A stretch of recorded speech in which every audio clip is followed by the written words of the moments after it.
Welcome to episode 77 of the Two Pad Stack podcast. Yeah, that's right.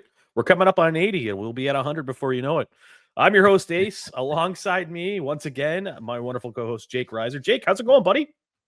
I feel like wearing flannel and a vest means it's finally hockey season. The weather's finally getting there. Everybody's back on the ice. It's feeling good. I'm doing great, though.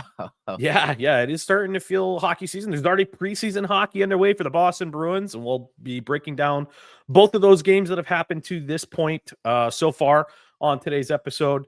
Hockey, you're right. Everybody's on the ice, and I'm going to the rink 4, 5, 6 times a week right now. It is just bonkers for me on the coaching side of things and my daughter's hockey. So trying to make time for that and make time for Bruins coverage and seeing all the games. It's a hectic time, but hey, I wouldn't have it any other way. May it be a good thing that the Red Sox are most likely, hopefully, fingers crossed, going to make the playoffs, and it might overshadow some of the start of the season? Maybe. I mean, if they play like the first preseason game went, I mean, I think a lot of these Boston sports fans would probably prefer to watch some October baseball at Fenway Park versus that. So let's just, without further ado, let's go ahead and dive in. So what we're going to talk about first is that first preseason game on the 21st. The Boston Bruins open up the preseason at home, and it was kind of an interesting one because, generally speaking, when you think preseason, you're thinking that you're going to see a lot of guys that are on the bubble or youth. And, the new coaching staff is going to want to get a good look at some of the guys that are trying to earn an NHL roster spot. And that roster that they released for that game was incredibly heavy with veterans. And that really kind of caught me by surprise. What were your thoughts on it? Well, I don't know if it surprised me terribly because I'm getting the feeling, and I'm fairly sure it was even said too, there's no PTOs this offseason. There's enough competition within the team in and of itself. There's no need to bring in any outside guys. So I'm not surprised to see it. I think it's also interesting. I think they want to develop chemistry right from the get-go. So they want to see who's ready to go, who's got the right conditioning. I think it's actually a smart idea to get these guys going right away. See some more of the NHL guys right away. That's fair. And I did mention it's a new coaching staff that also gives the new coaches the opportunity of seeing, real live, gameplay from the guys that they're going to go to battle with, right?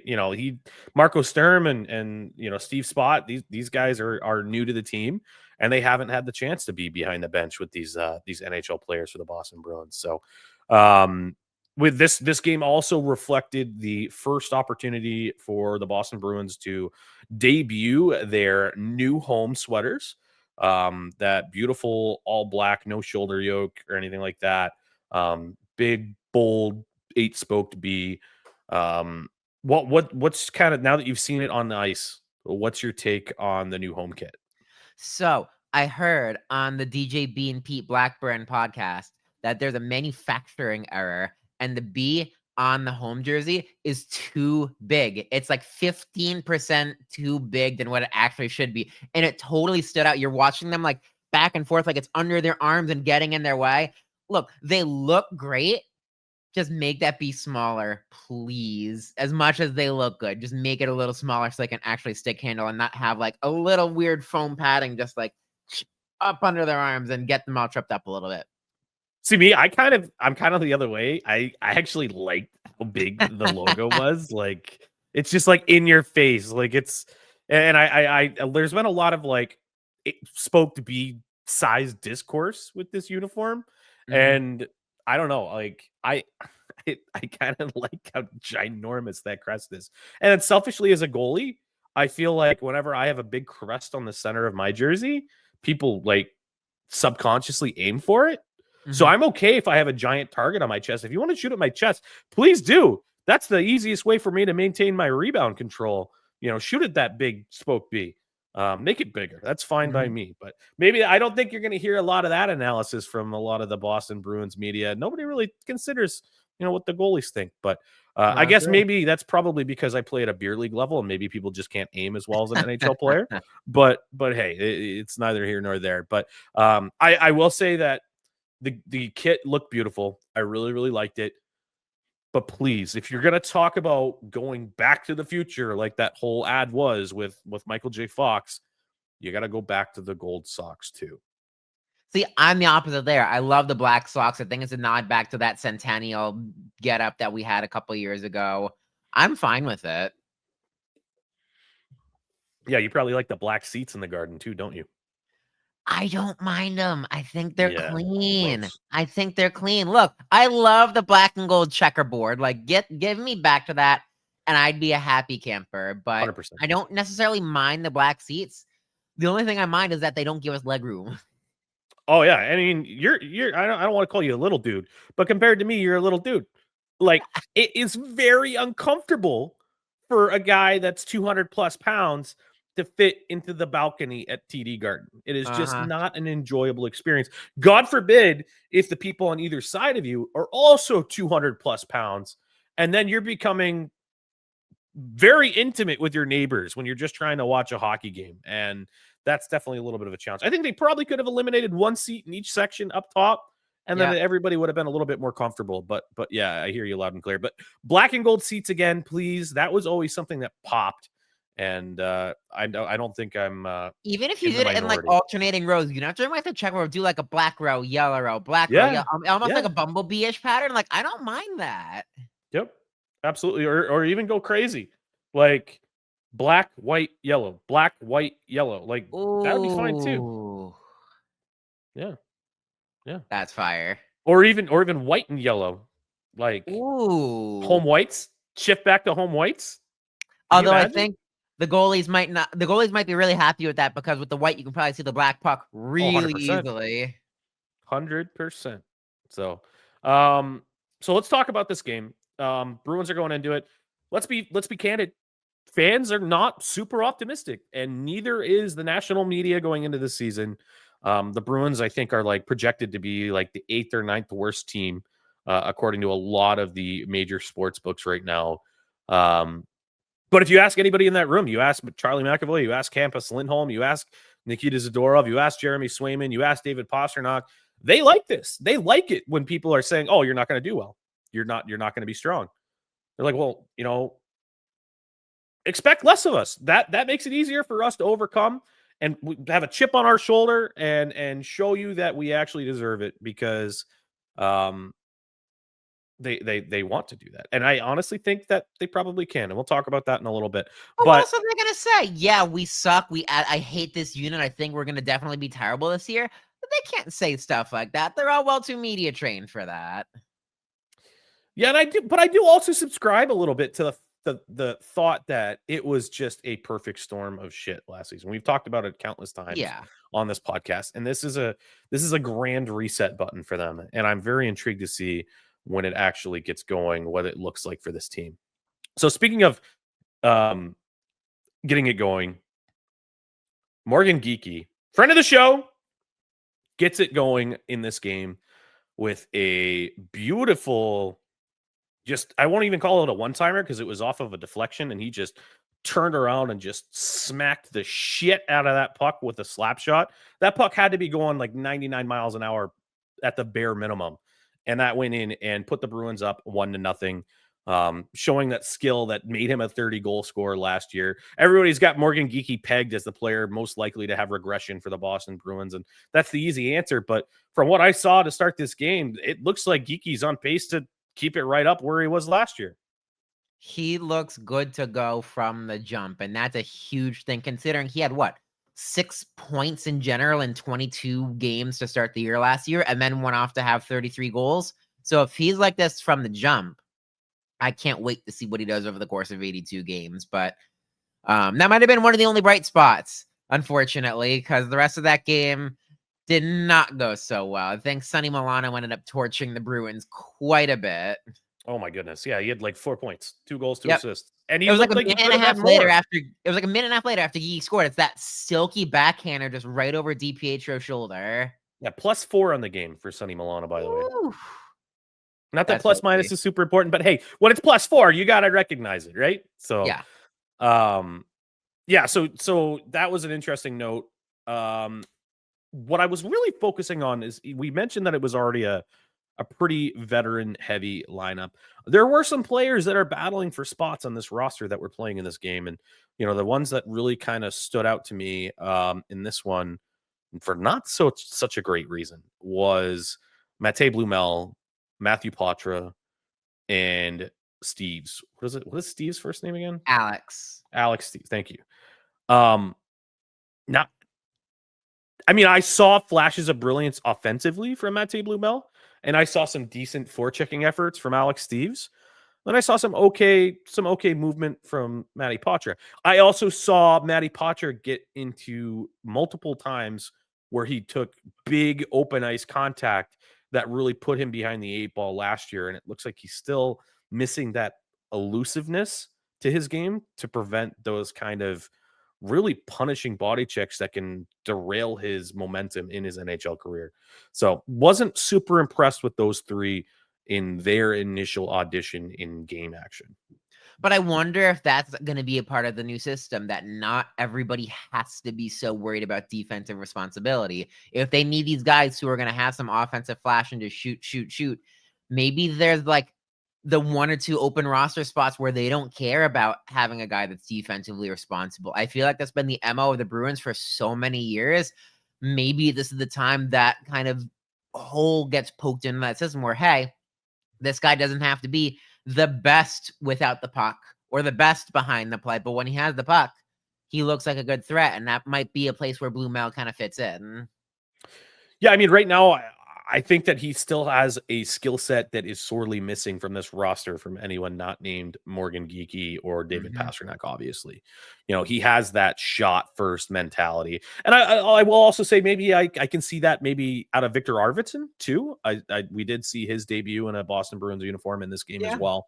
And he is definitely a volume shooter when he's playing his game, former 20-goal scorer with the LA Kings. But yeah, those three guys, there's going to be some defensive warts for them still. And that's probably not what we wanted to see, especially out of Matty Poitras, who's trying to come out and earn his spot on the NHL club the 3rd season in a row out of camp.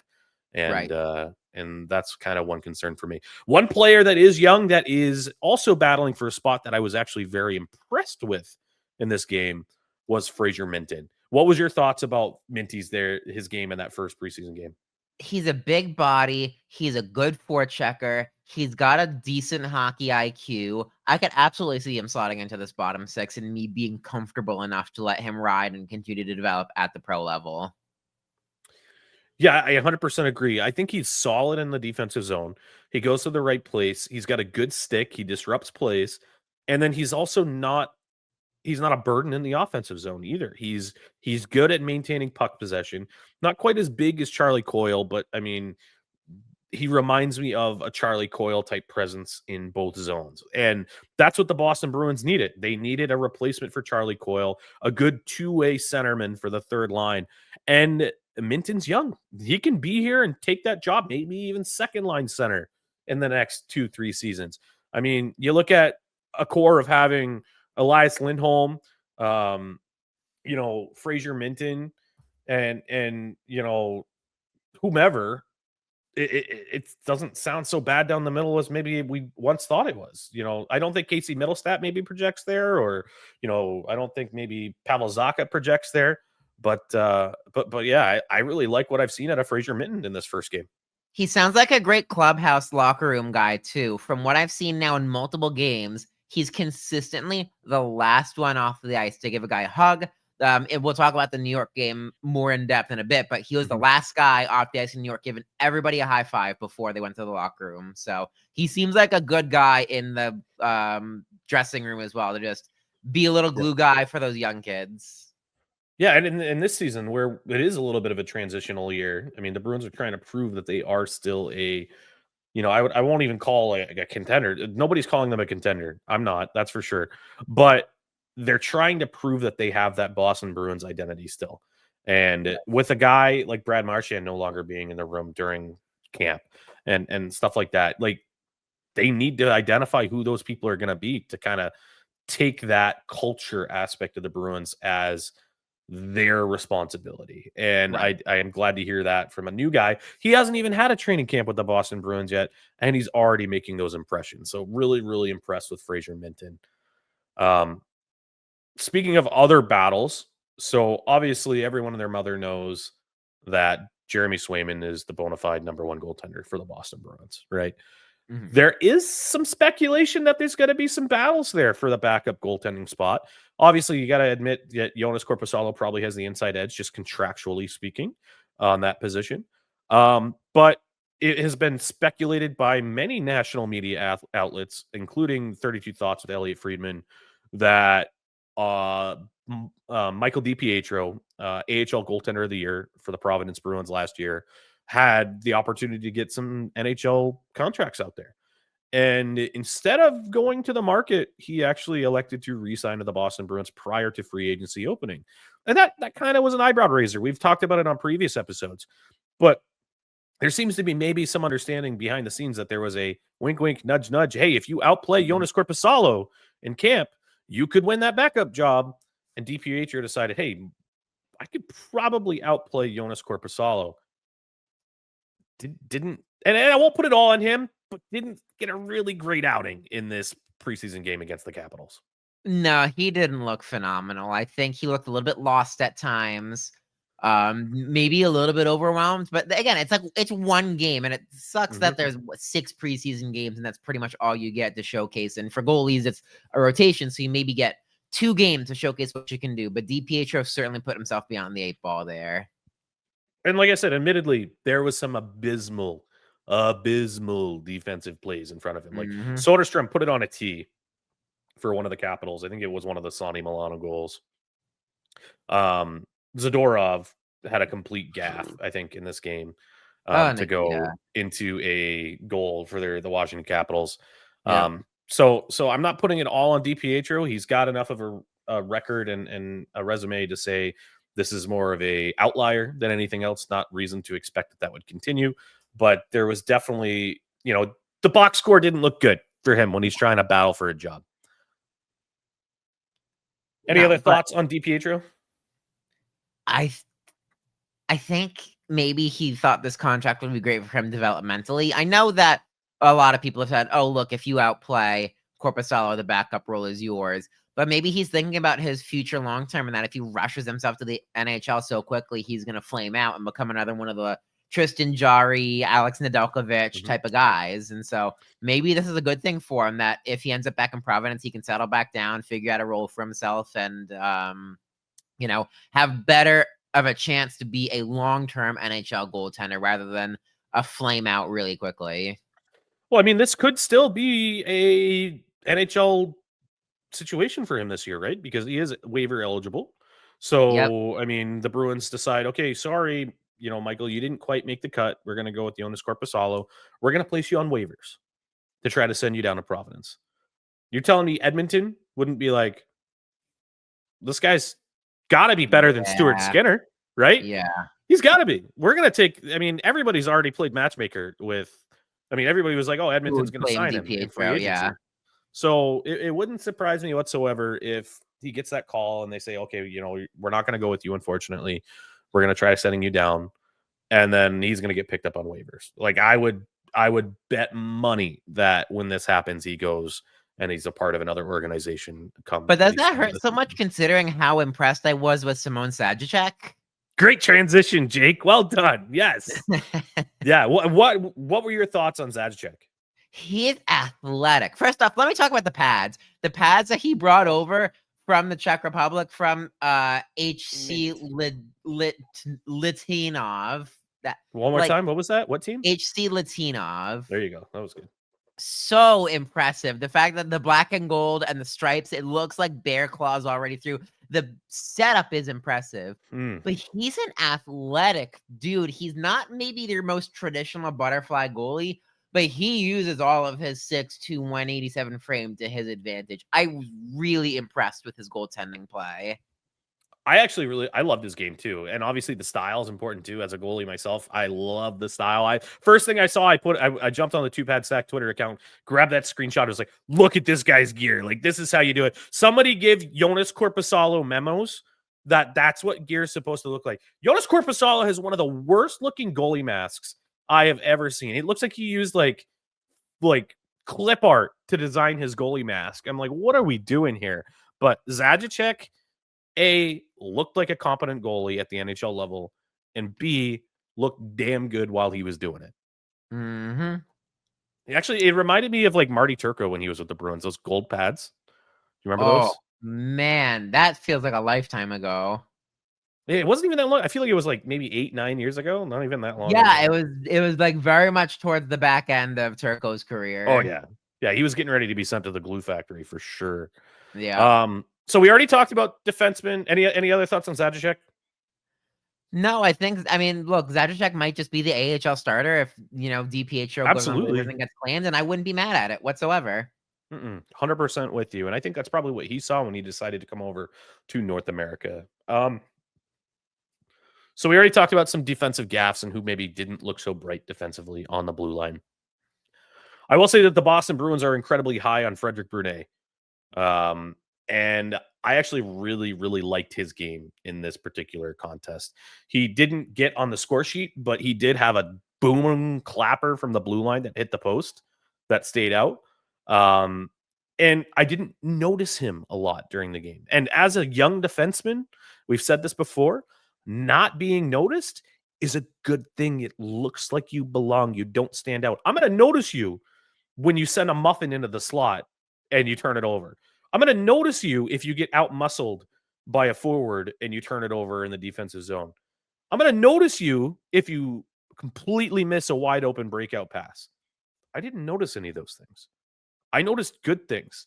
And that tells me that Frederic Brunet is going to be a gamer at some point. He's going to be an NHL defenseman. It's not going to happen this year. He's going to go down to Providence and he's going to be probably playing top line minutes there. But Frederic Brunet's a gamer. He's going to continue to grow into his frame. He's 6'3", 196, so he's already a big dude. But I like how smooth he is. He continues to impress me. He's got such an interesting two-way skill set. He's great in transition. He's a big bruiser. I remember during the AHL, I think it was the AHL playoffs last year, he fought and absolutely body slammed Kyle Criswolo. So he's got that edge in him, but he's also got the benefit of being a good enough hockey player to make up for it. So he's certainly a guy that's on my radar over the next maybe 2 or 3 years to end up on the NHL roster. Yeah, he definitely projects into like a stereotypical two-way NHL defenseman. Like he's got that prowess to play in a competent way in the offensive zone, and he's not going to be a liability in the defensive zone. So he kind of reminds me a little bit of Brian Dumoulin. I feel like. Ooh, yeah. I feel like he like similar body shape, size, and gameplay style. So yeah, really, really excited to see what Frederic Brunet turns into here. And the final score was 5-1 in favor of the Capitals, but I don't think that this necessarily reflects the game itself. I think that much like what happened last year, when it rains, it pours. The Capitals scored goals in quick succession.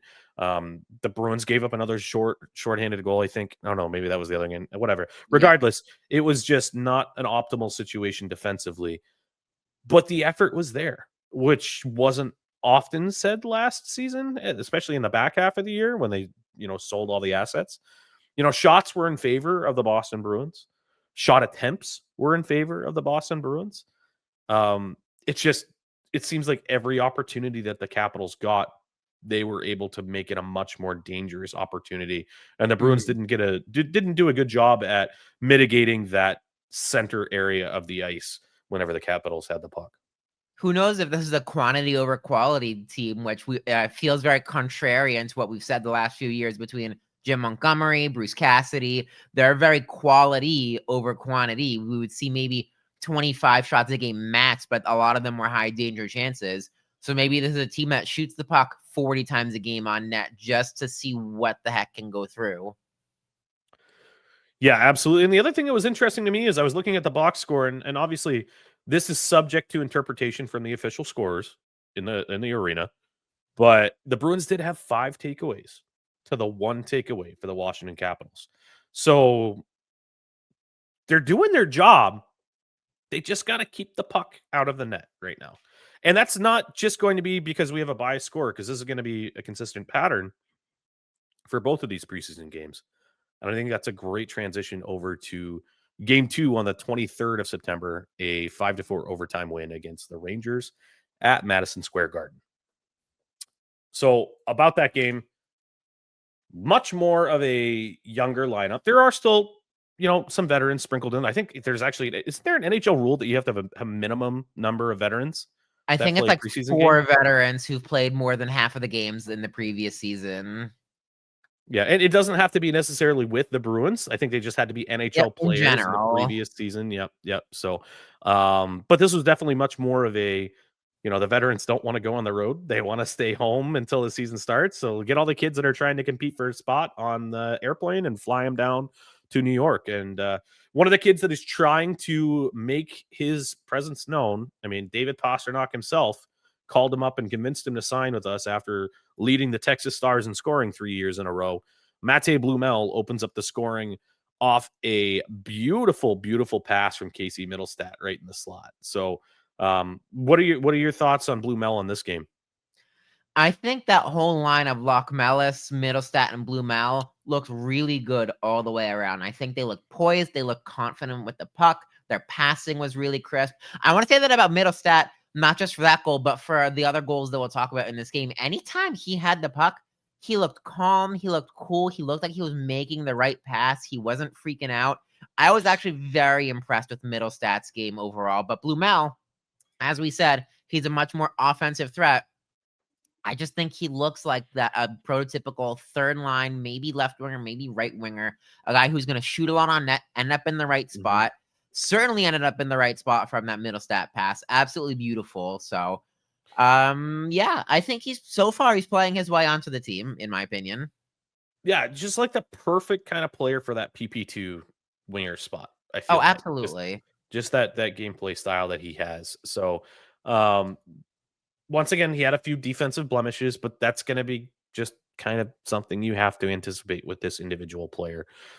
Pair him up with a more defensively sound center and try to be that safety blanket and watch the goals pop in the offensive zone. Hopefully, I think so. So Mate Blumel gets it going, 1-0 Bruins, just like in the Capitals game. Bruins open up the scoring early, and then the wheels just completely fell off in this game. New York Rangers rattle off 4 straight goals, and they're dominating zone time and possession. And like I said, it was kind of somewhat to be expected because I feel like the Rangers were icing a pretty NHL heavy lineup in this game. I mean, they even had Shesterkin in net, if that tells you anything. So they have their Vezina caliber starting goaltender in net. And it just looks like it's going to be just like the Washington Capitals game all over again. This is where it's so tough because, yes, it's the preseason, but you want to see a 60-minute effort out of all of these guys, and there just wasn't. Like, Gabe Perreault's goal probably should have been saved. They just looked really all over the place. We were outshot 18-7 in the second period. The effort and the mindset just completely wasn't there. We're going to come back in a second to keep breaking down this game. We're going to go ahead and send it over to our sponsors for a quick message, and we'll be right back. This season of the Two Pad Stack podcast is proudly brought to you by 3 incredible sponsors who keep us looking good, feeling good, and game ready all year long. First up, Vital Ink Tattoo. If you know me, you know I've gotten more than a few tattoos from the crew over at Vital Ink in Barrington, New Hampshire. They're all about making sure you're comfortable, your vision comes to life, and you walk out with ink you'll love for the rest of your life. Plus, the shop has a fun vibe, witty banter, good people, and top-tier artists. If you're thinking about your next piece, Vital Ink is where you want to be. We're also sponsored by Dirt Skincare. Dirt is made for guys who don't want to overthink their routine, but still want to look and feel their best. Whether you're blocking shots on the ice or braving another Boston winter, Dirt keeps your face hydrated, healthy, and protected. Face the day like it's game day at the Garden and rub some dirt on it. And last, but definitely not least, Spicy Edges Skate Sharpening. Want your skates dialed in by somebody who actually knows what they're doing? Head over to Spicy Edges in Rochester, New Hampshire, where sharpening is done on a real machine by hand, not some automated box. Go see Cam, and he'll take care of you for some custom blade grinds, Kagwan profiling, and steel replacement, all with precision to match your style of play.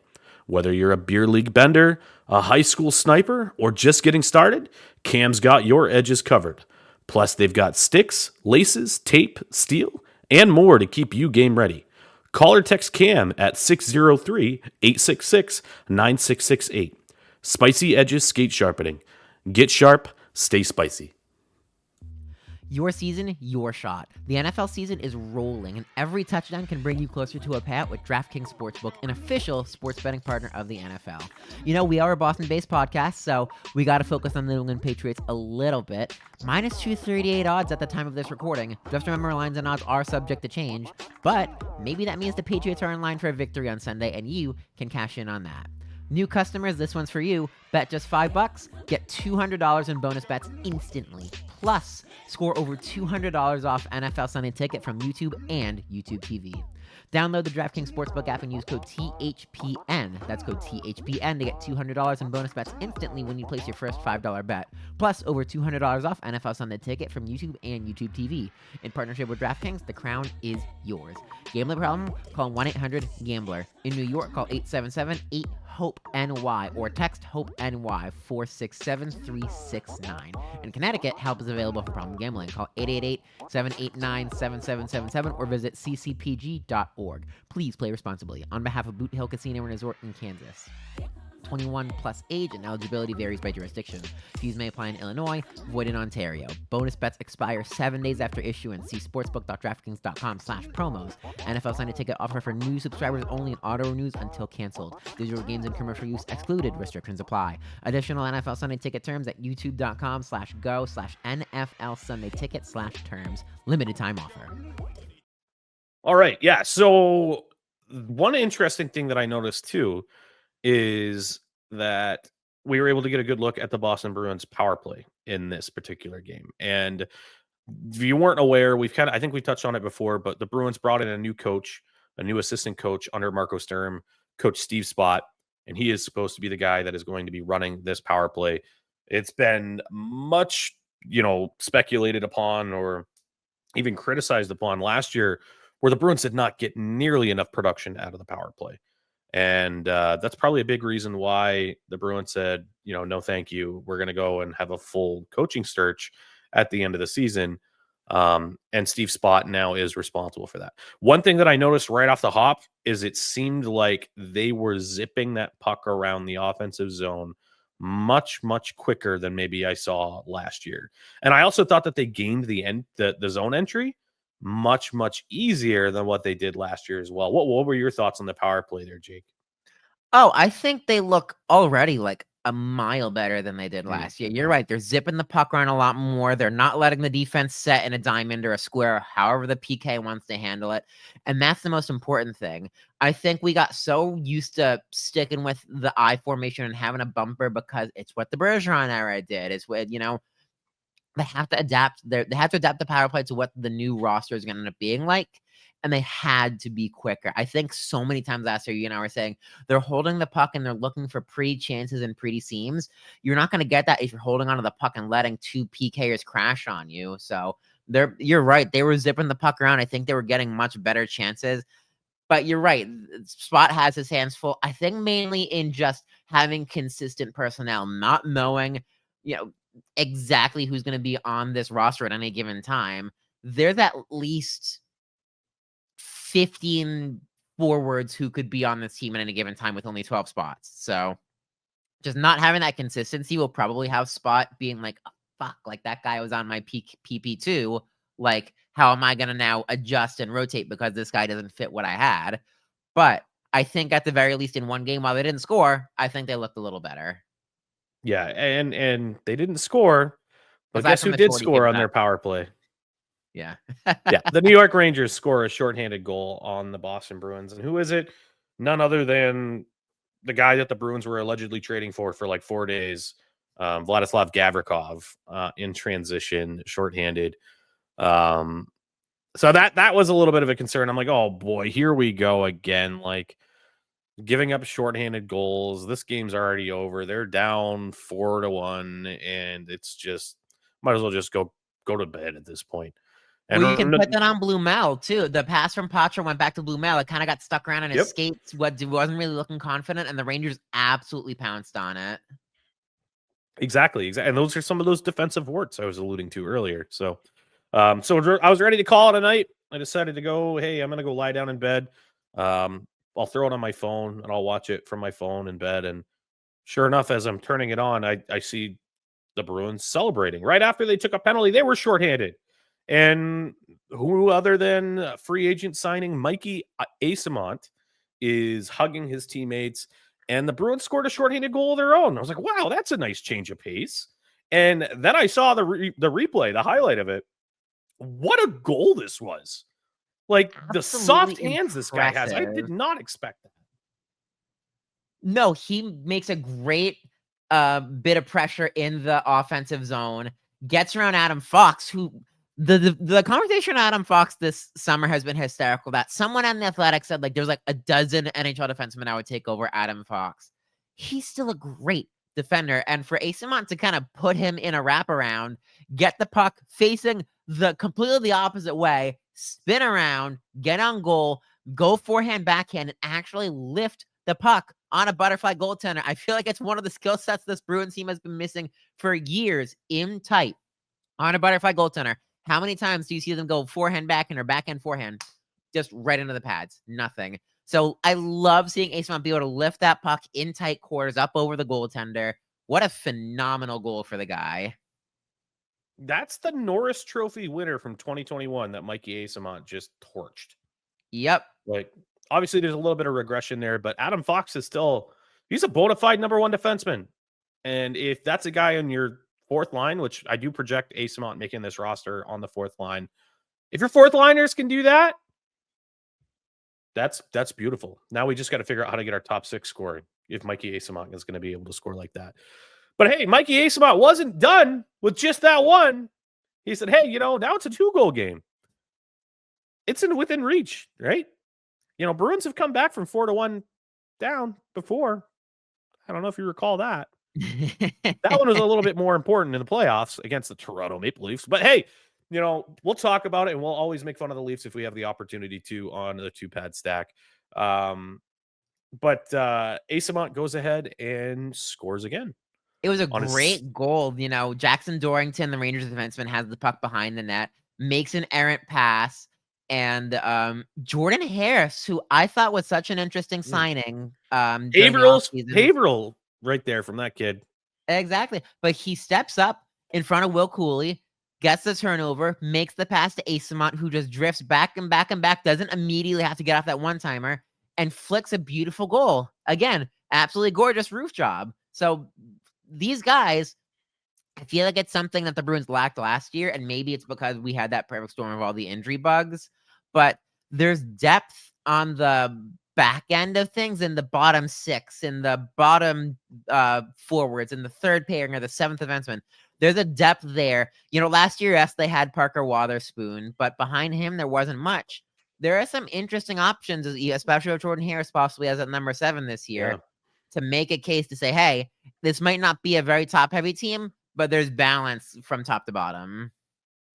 Yeah, 100% agree. And then, on top of that, I mean, Asamont wasn't just a scoring threat in this game. Like, he was throwing the body around. He had a crunching, punishing hit on the board. So, pairing him up with just look at this roster right now. This is going to be a roster that makes Cam Neely cry. Like in tears of joy.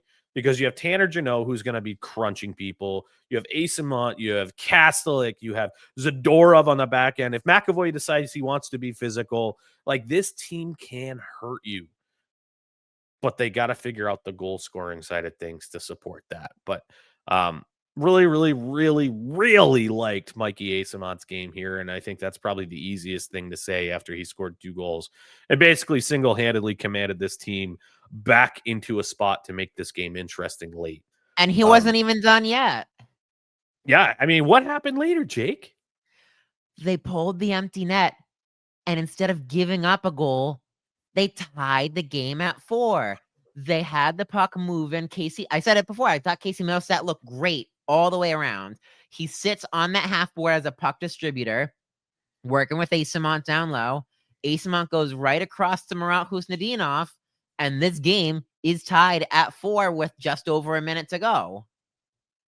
What a surprise, man. I didn't know the Bruins were capable of scoring with the goalie pulled. Yeah, so that was a nice change of pace. And then once again, Husnudinov, that's a player that's also trying to battle for a spot. He did earn his contract extension in the offseason, but his job was not secure. And but he gets it done here when it matters most. And he forces the overtime for the Boston Bruins. And the Rangers are firmly on their heels at this point.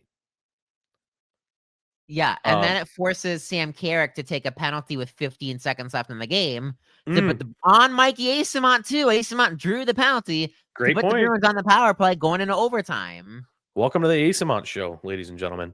So the Bruins do not get it done in the waning seconds of the third period, so overtime happens. And they play 4-on-3, and they move the puck pretty decently well. Blumel had a few nice shots. Rangers goaltender answers the bell. I don't remember his name. He's like a AHL guy, I think.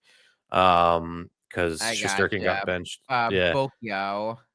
Boyko. Boyko, yeah. But Nikita Zadorov comes out there after the penalty's done. And Zadorov basically had the peak Nikita Zadorov experience for everybody. He takes that Hail Mary pass from Husnudinov, and he's kind of in on a semi-breakaway. Yeah. I'm screaming at him, shoot the puck. And he doesn't. He goes around the net. He waits. Roof job. Ball game. I'm done. Game over. I love the walk-off. I'm crying laughing at him just walking right off the ice. My favorite part about it was Lachlan Ellis standing there like, because he went to go celebrate with Zadorov. Zadorov just walks up to the ice, and Lachlan Ellis is like, what? Okay, bye. What? I guess, what am I supposed to do? I'm going to go celebrate with the teammates that are still on the ice. And yeah, you also have Michael DiPietro, because there's not room at Madison Square Garden for the backup goaltender to sit on the bench. He's in the tunnel, and the goal goes in, and he just stands up, puts his glove and blocker up in the air celebrating. And then all of a sudden Zadorov just walks by him. And he's like, I guess I'll also go onto the ice to celebrate. That was absolutely hilarious. Oh, it's hysterical. Just Irish goodbye the whole game. The funniest part was, like I mentioned, it was the true Zadorov experience. Because immediately before that goal happened, he did a drop pass to nobody, and it was nearly an abysmal turnover leading to a New York Rangers scoring chance in overtime. But thankfully, nothing happened. They turned it over immediately after, but I'm like, that right there is like the peak. It just encapsulates who Nikita Zadorov is at the NHL level. So he cranked it off the post immediately before he scored too. Like he rang it off the iron in overtime. How about Lush Mellis, though? He went and tied up Juuso Parssinen down low to make sure that there wasn't any chance of, if that didn't go in, not crowning a rebound and having to go right back the other way with your defenseman pinned down. So smart heads-up play by Lush Mellis, just in case that puck didn't end up in the back of the net. But a very nice, needed win for the Bruins. Some good confidence for them. Yeah, I mean, it was good to see these guys that have never worn the Spoke B get a dub, preseason or not. So we talked about it earlier. You know, the Bruins continued some good habits in this game too. The giveaway takeaway ratio, once again, 5 takeaways in favor of the Boston Bruins to 1 for the New York Rangers. So the Bruins are doing their job at stripping their opponents of the puck and generating offensive pressure that way. So it's just 2 games, small sample size, but that's a good indicator of strong positional play and defensive awareness for this club top to bottom. It's clear who's stepping up. I'm looking at the game card as well from that game. It's clear who's stepping up and is making an impact, not just in that game, but on the team as well, and who's not. And I think it very much reflected in some of the practice squads in the groups we've seen the last couple of days. Yeah, we'll talk about that in a second. So 2 preseason games down, 1-1. The Bruins have 4 more preseason games, which, can we just hurry up and get to next year's CBA and trim this down, guys? Like, we're already hearing stories about, NHL regulars going down for weeks, if not months, with injuries in the preseason, and this just has to stop. I just saw Alexander Barkov this morning go down with a leg injury in practice. Yep. Yeah, it's unreasonable. So there are 4 more games remaining. Saturday, the 27th, the Bruins are hitting the road against Philadelphia. I do expect that to be another rookie / AHL fodder heavy game.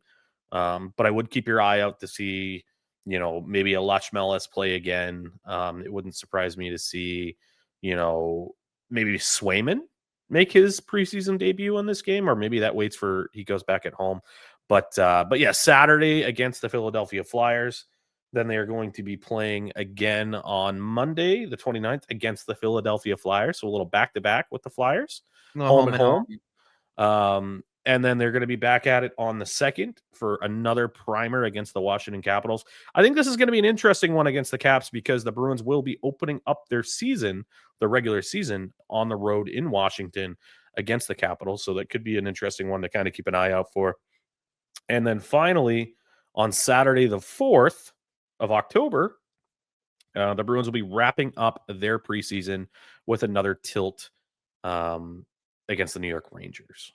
So those will be some interesting ones to watch, keeping an eye on how this roster is developing. So speaking of how this roster is developing, I'm going to go ahead and give my roster projection for the Boston Bruins for this season. Jake's going to give his next episode. Unless you've finished it and you want to give it this episode. No, let's dig into yours. I'm really intrigued. Right. Let's do it. So, first line, if it ain't broke, don't fix it. I really felt like this line came together well and gelled well last year, started to build some really good chemistry, especially as Lindholm continued to get healthier after his initial season injury. So, left wing, Morgan Geekie, center, Elias Lindholm, right wing, David Pastrnak, slam dunk. Mm-hmm. Second line, Victor Arvidsson, that volume shooter. Really like what I've seen so far from him, and I think he could probably get back to his scoring ways now that he is being reunited with his former coach, Marco Sturm. So he has that familiarity. And then I have Casey Middlestat as my second line center, and I think that based upon what we've seen out of him in the preseason, his puck distribution skills will mesh very, very well with a guy like Victor Arvidsson. And then you just add on the right wing Pavel Zacha, and that's going to be a forward line that can move that puck around pretty, pretty well. I would like to see Zacha shift into a little bit more of a shooter mentality. I think that's always been kind of maybe a critique of his because he does have a cannon when he wants to actually shoot. But maybe slapping him on the right wing on that second line will unlock some of that shooter mentality for him. So that's my second line: Victor Arvidsson, Casey Middlestat, Pavel Zacha. Third line, left wing, Tanner Jeannot. Nice, heavy player there. There's a reason why the Bruins went out and got him. You're not paying him, $3-something million over the course of 5 seasons to play him on the fourth line. He's going to be on the third line, left wing, as far as I'm concerned. And then my first rookie that's going to be making it. Does Fraser Minton qualify as a rookie for this season? I think so. Yes. Okay. So yeah, he's my rookie. He's going to crack the roster as our third line center. And then we've talked about it a little bit earlier. He's got his problems, but he's also got his skills that are, not really seen by many other players on this roster. Matvei Blumel, I do have him beating out Steves and Lysell and Merkulov and all of these other players for this third line winger spot. I think this is the best opportunity and the best slot for him to play at the NHL level and contribute in a positive way. I don't think he would do well in the top 6 because I think playing against those top tier defensemen will just stifle him and result in not great situations there. So I think the third line wing is the best place for Matvei Blumel to be successful. And I do see him making that roster in that spot. Finally, my fourth line, and this will be a really fun line to watch. And I'm looking forward to this particular player's at center on the fourth line's debut in the preseason because it's been far too long since I saw him in a Bruins uniform. At center, Sean Kuraly. Love the dude. There's everybody's like, oh, why don't we bring him back? He's at the stage of his career. He's not really needed. I think Sean Kuraly is who you hope Johnny Beecher could turn into. And there's no guarantee that Johnny Beecher ever could turn into a Sean Kuraly. So it's like that skit in Family Guy. Like, you could have the boat or you could have the mystery box. Like, the mystery box could be a boat. I don't know. I'd choose the boat. So Sean Corrali, fourth line center. Mark Kastelik earned his spot on the fourth line last season. Hasn't had a great start to camp as far as I can see so far, but I'm still giving him the edge. I like what he can bring, and he showed a nice scoring. He showed decent hands last year, especially in the first half of the season. So Kastelik is my fourth line left winger. Can also swap to see if he needs to. And then we talked about him, just ranted and raved. Mikey Asamont. He's my fourth line right winger. I agree with most of the personnel and most of the placements. Here's my rub. Are you taking the hope that Mark Kastelik turns in the first half of last season, Mark Kastelik? Or based on what I've seen out of the second half of him and the way he started the preseason, him over Marat Khusnutdinov? That was a big thing that I was like kind of concerned about too, because I do think Khusnutdinov has, I think even Khusnutdinov has top 6 upside. Like I think there is top 6 upside with that particular player, but I feel like Khusnutdinov is like primed to be like that 13th forward right now. I think he's going to beat Johnny Beecher out for that, and it's not going to take long for the injury bug to bite. And Khusnutdinov will play games for this club, but I think especially at home when this team's trying to pump up the fans and get it going. Mark Kastelik gets into a fight in the first 10 minutes of game 1 at the home opener.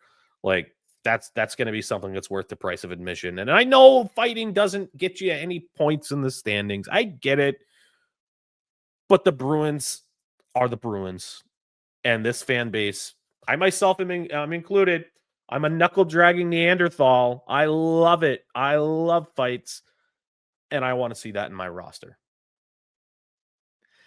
I can see where you're coming from, but I can also see it's just not 100% where the league is right now. And I don't know. That's just my take on it. I think you'll be intrigued to see how I align everybody next week. I don't disagree with I don't disagree with your top 6. I maybe just would rearrange the personnel a little bit, but I think that fourth line really, really, really has a lot of variability.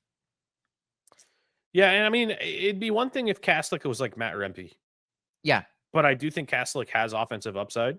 Yeah. And he can. I mean, he proved it last year that he can put the puck in the net. I think he had over 10 goals, something like that. I don't know exactly off the top of my head, but yeah, I like Kastelik, and I think he deserved at least the nod so far. And maybe that changes if he plays another preseason game and he looks like a turd. Like if I see that, like, okay, maybe Kastelik starts as the 13th forward, and we go 4 more to go. Plenty to go. Yeah. So, all right, there's my forwards, my defense. And I don't know if I like the pairs here, but I'm okay with the personnel. But I'm going Lohrei McAvoy. That's been a pair pretty common here in the preseason.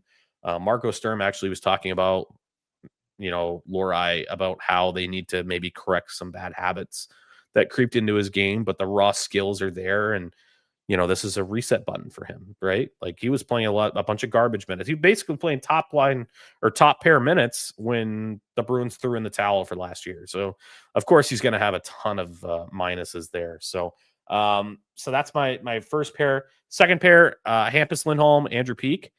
I don't know if I like Peeke on the second pair. I think Peake's more suited for like a third pair type deployment. But I believe Hampus Lindholm is a top 40 defenseman in the NHL, and he can mitigate a lot of that and allow Andrew Peeke to just play defensive defense. And I really am hopeful that allows Hampus Lindholm to play in a more offensive mindset and generate some offensive opportunities while still being a competent two-way defender. My third pair is Nikita Zadorov and Yoki Haru. At the beginning of last year, Nikita Zadorov took entirely too many penalties. And by the end of the year, I think he really kind of came into his own. He actually even was like a leader for this team, which I was pretty impressed with. I'm praying that we get second half Zadorov and not first half Zadorov. And if so, having a guy like that on your third pair, that's a game breaker, because you send a bunch of thugs on the fourth line in against that third pair. Zadorov doesn't care if Matt Rempe's coming at him. he'll punch him right in the face right back. It's not going to be a physical mismatch. You're not going to have a stereotypical, like, AHL seventh defenseman tweener there facing like a giant power forward. Or a Matt it's not, Grzelcyk. yeah, or a great point. Yeah, Matt Grzelcyk or, anybody, Jack Sean, anything like that. Like, you have a legitimate behemoth back there on that third pair that can move. That guy can skate. Everybody's like, oh, Zadorov's slow. You look at the advanced stats, Zadorov's one of the fastest skaters on this team when he actually gets going. So I think that could be a potential game-breaking situation for the Boston Bruins. But that is my defense. Once again, Lauri McAvoy, Lindholm Peak, Zadorov, Jokiharju. Yeah, that personnel is pretty much locked and loaded, ready to go. It's just a matter of how you adjust the lines accordingly. And mine might be a little different next week, but it's going to be the same 6 guys.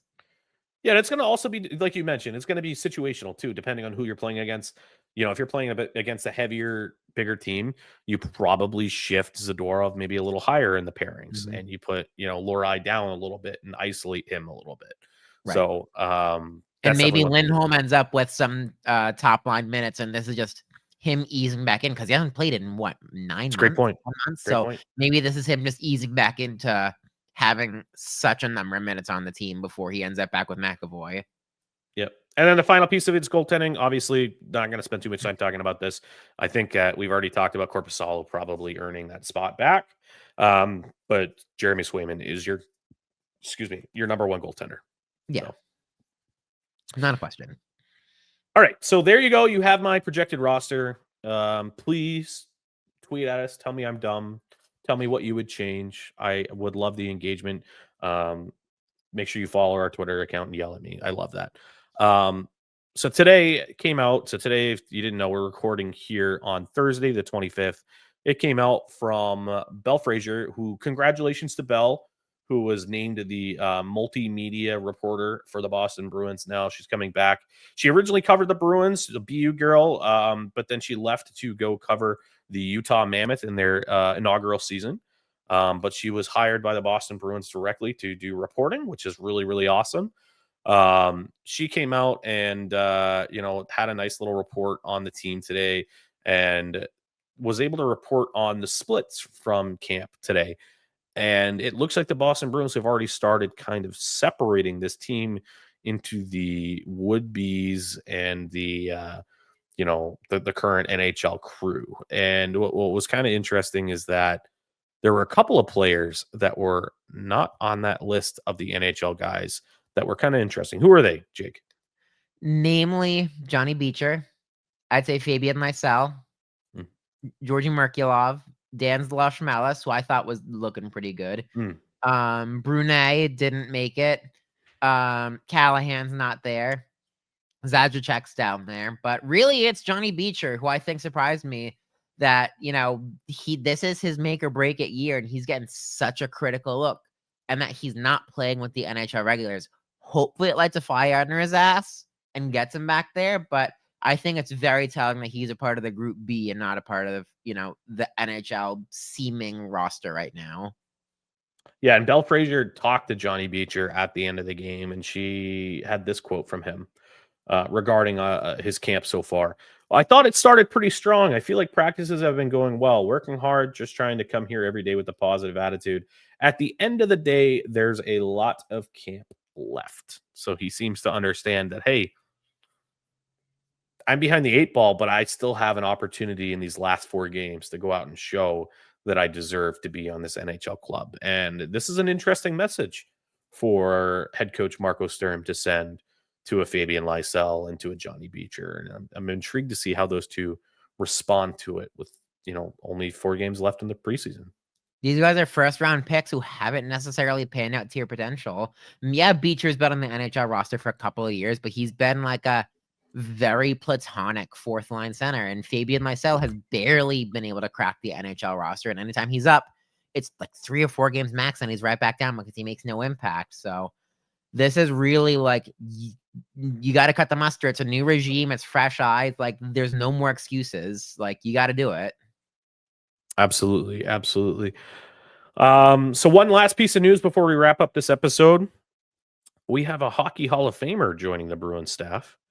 Old friend Zdeno Chara decided to take time out of his um, marathon training and his triathlons and whatever other ridiculous athletic achievement one could achieve, to join the Boston Bruins in a full-time capacity. Zdeno Chara was named the official hockey operations advisor and mentor.